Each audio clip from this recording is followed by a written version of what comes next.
In this video, I will show you how to get emojis in Monopoly Go.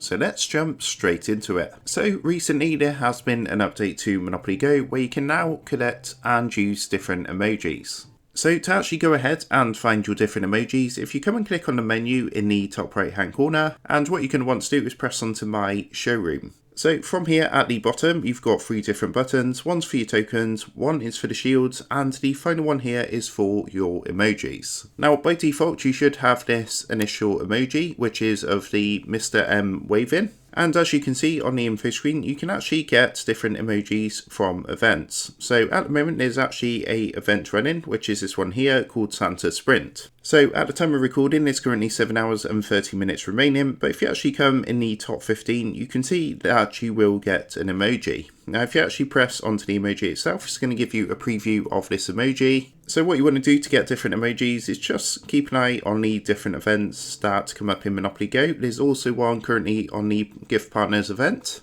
So you can see the grand prize for the Gift Partners event. Of course, you get dice, a sticker pack, a new token, and there's also a new emoji if you do manage to complete the Gift Partners event as well. And you can go ahead and once again preview the emoji just by pressing onto the emoji itself. So all you want to do is keep an eye on the events, like the daily events and the in-game events, and also the partner events that come up from time to time. And that is how you can go ahead and get different emojis in Monopoly Go. So I hope this tutorial did help you out today, and if this did help you out, I would really appreciate it if you was to consider dropping down below the video, leaving a like, and also subscribing to the channel. With that being said, I just want to take a minute to thank you guys for watching this quick tutorial, and I will see you in the next video.